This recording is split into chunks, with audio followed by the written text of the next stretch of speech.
Imagina esto, son las 3:17 de la mañana.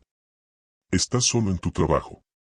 El silencio es tan denso que puedes escuchar tu propio corazón. De repente, un susurro, un golpe, algo que no debería estar ahí. Bienvenidos a No apagues la luz. Hoy exploraremos 4 historias reales de personas que trabajaron en el turno de la madrugada y se encontraron con lo inexplicable. El turno nocturno tiene algo distinto. No solo es la oscuridad o el frío. Es esa sensación de que no estás solo. Según estudios de parapsicología, entre la 1 de la mañana y las 4 de la mañana es la hora muerta, cuando el velo entre nuestro mundo y el otro es más delgado. Y hoy, 4 testigos nos revelarán lo que vivieron cuando ese velo se rompió. Estas no son simples leyendas. Son relatos verificados, contados por quienes sobrevivieron para narrarlos. Si alguna vez has trabajado de noche, presta atención. Porque la próxima vez que escuches un ruido en la oscuridad, podría no ser tu imaginación. Historia 1. El pacto del panadero. Corría el año 1949 en un Xochimilco que ya no existe. Un Xochimilco de calles de tierra, faroles de gas y canales profundos donde el agua parecía esconder más que reflejar. La humedad se colaba por las grietas de las casas.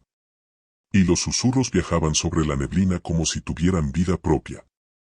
En medio de ese paisaje fantasmal, vivía Roberto Méndez, un joven panadero de 22 años. Humilde, trabajador, solitario. Mientras el pueblo dormía, él se levantaba cada madrugada, caminaba en silencio por los callejones mojados. Y abría la vieja panadería que había heredado de su padre. Encendía el horno de piedra.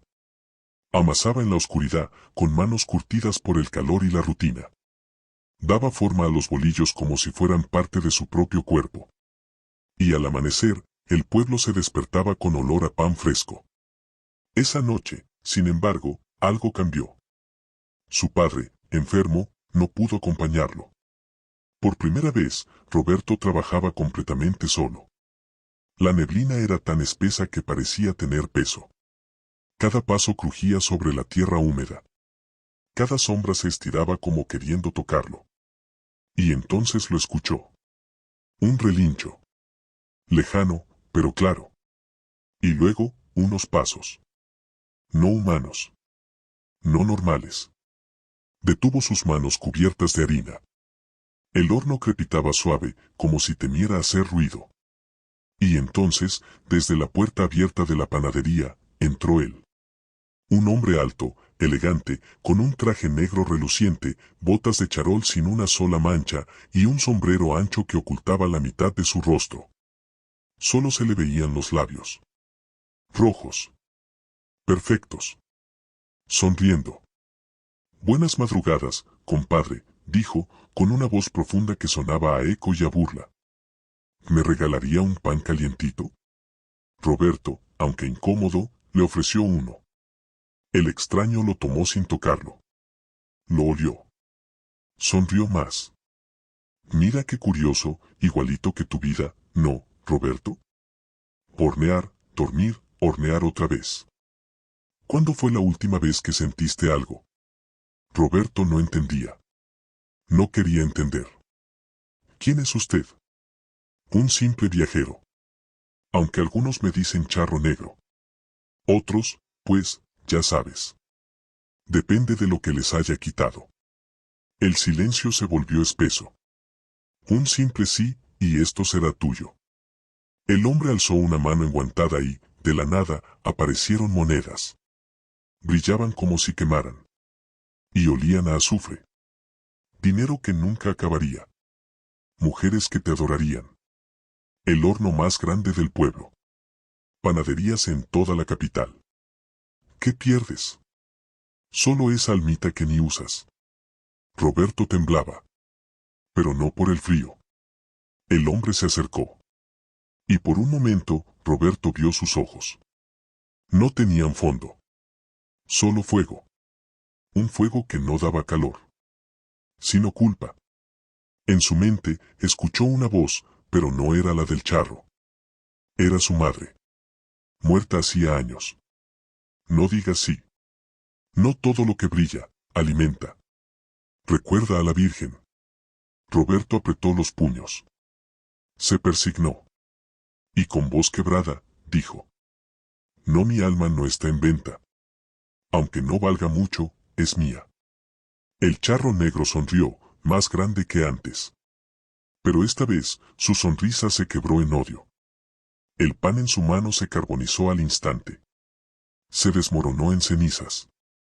Qué lástima, Roberto. Te lo ofrecí como un caballero. Pero la próxima, no preguntaré. Y con un paso hacia atrás, desapareció. Sin dejar huella. Solo el olor, a pan quemado y azufre. Desde entonces, Roberto jamás volvió a hornear solo. Cada 12 de diciembre, día de la Virgen de Guadalupe, dejaba flores blancas en el altar. Siempre las mismas. Siempre en silencio. Cuando alguien le preguntaba por qué, solo respondía: El diablo no regatea, pero la Virgen sí protege. Y esa frase quedó escrita con tiza en la entrada de su panadería. Hasta el día en que murió. De pie, junto al horno. Con olor a pan fresco. Y una moneda dorada que nadie supo de dónde salió. Historia 2. La niña fantasma de la bodega. Estado de México, 2019.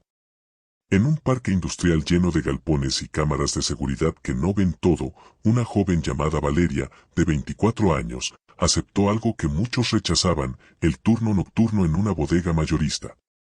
El sueldo era el doble. Y ella necesitaba el dinero. Su trabajo era simple: controlar inventarios, revisar entregas, escanear códigos. Pero el verdadero problema estaba en el pasillo 8. Nadie quería pasar por ahí solo. Los empleados decían que las luces parpadeaban más de lo normal. Que los sensores de movimiento a veces activaban las alarmas aunque no hubiera nadie. Pero a Valeria no le importaba. O, al menos, eso creía. Las primeras noches fueron tranquilas. Silencio. Eco. Frío. Hasta que llegó el miércoles 13. Todo empezó con un sonido apenas audible. Un suspiro. Infantil. Muy cerca.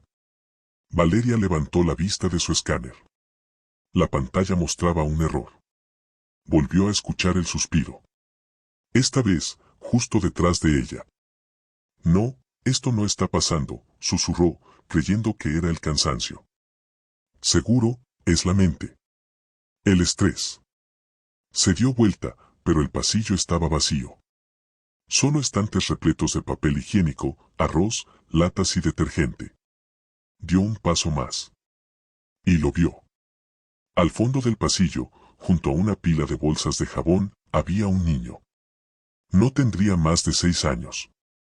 Tenía la piel ceniza, el cabello desordenado. Y sostenía un osito de peluche sin cabeza. Valeria se congeló. Hola. ¿Estás perdido? Pero el niño no la miraba.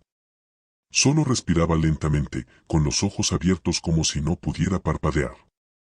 Y luego, se dio vuelta y desapareció detrás de las cajas. Valeria corrió hacia él, pero no había nadie. Solo un olor espeso, como a medicina rancia.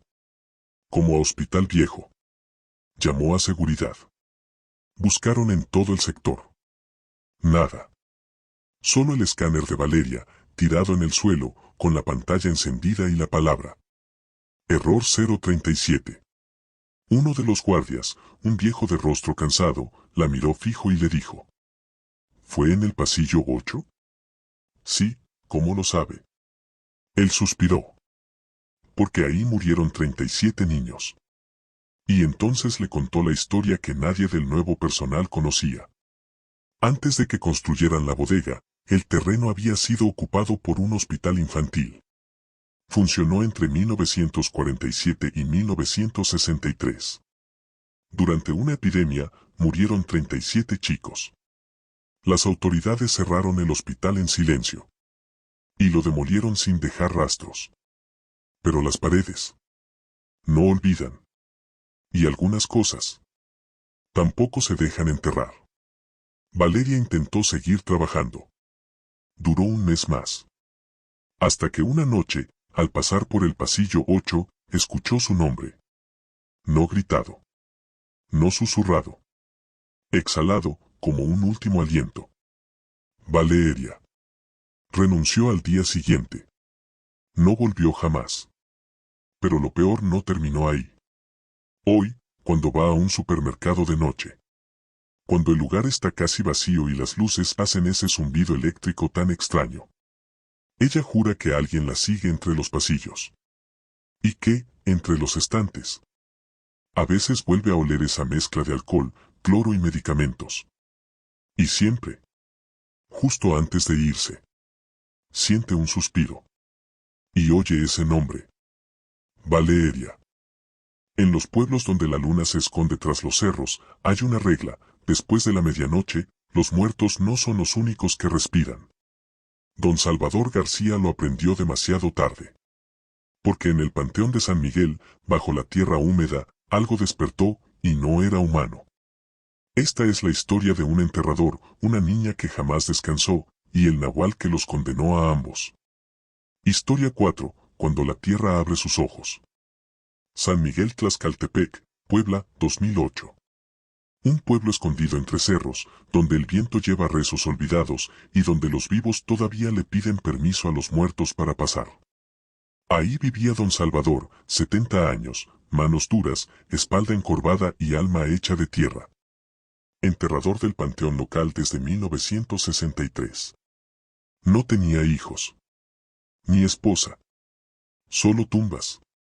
Y un cuaderno negro donde anotaba todo lo que no podía contarse en voz alta. Conocía cada cruz, cada fecha, cada susurro. Sabía que difuntos dejaban flores frescas aunque nadie las llevara. ¿Y cuáles tumbas sudaban sangre oscura cuando había luna llena? Los vecinos decían que él hablaba solo. Pero no era cierto. Escuchaba.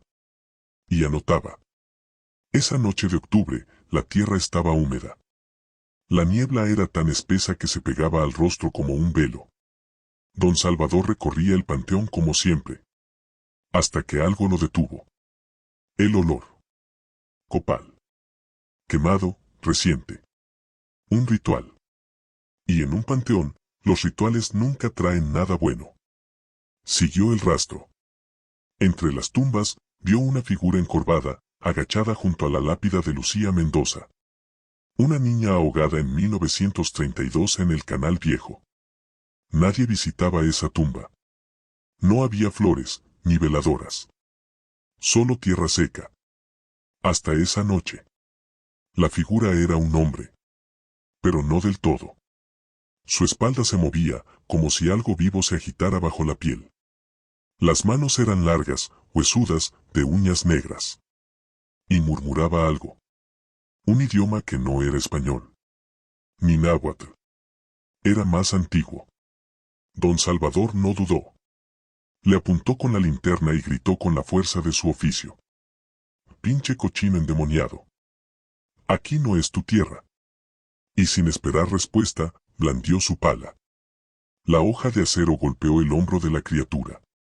Y ahí fue cuando el horror comenzó. El hombre chilló. Pero no era un grito humano. Era como el alarido de un animal borracho de rabia y dolor. Y de su herida no salió sangre roja, sino un líquido negro, espeso, con olor a moho viejo y carne cruda. Don Salvador retrocedió. Sangra como los nahuales castigados, murmuró, temblando, mientras le venía a la cabeza una historia que su abuelo le había contado. Algunos brujos no mueren, solo cambian de forma. Y en las noches de muertos, vuelven a buscar lo que dejaron pendiente. La figura huyó entre los nichos, dejando marcas en la tierra. Como si no caminara, sino se deslizara. En los días que siguieron, don Salvador empezó a anotar lo imposible en su cuaderno. La tumba de Lucía está abierta, pero su ataúd sigue sellado. Encuentro huellas de niño descalzo alrededor de la fosa común. Cuando las sigo, siempre terminan en el canal. Anoche, el radio sintonizó solo La Llorona, a las 3:33 de la mañana. No tengo radio. La historia no terminó ahí. En 2016, 8 años después, apareció la última entrada en su cuaderno. Con una letra temblorosa, pero clara. Solo unas líneas. Pero suficientes para helarte la sangre. La niña ya no quiere jugar, ahora quiere que la encuentren. 4 lugares. 4 almas atrapadas. Pero hay un ritual que las une. Alguien está abriendo puertas entre nuestro mundo y el suyo. Y solo los que trabajan de noche lo han visto. ¿Tú has trabajado de noche? Cuéntanos tu historia. Pero recuerda, ellos también saben leer. Desde entonces, el cuaderno de Don Salvador desapareció. Solo quedó una copia fotocopiada. Pasada de mano en mano entre vigilantes, enfermeros, panaderos, conductores de microbús. Gente que trabaja mientras el resto duerme. Gente que, tarde o temprano, ve algo que no puede explicar. Ni olvidar.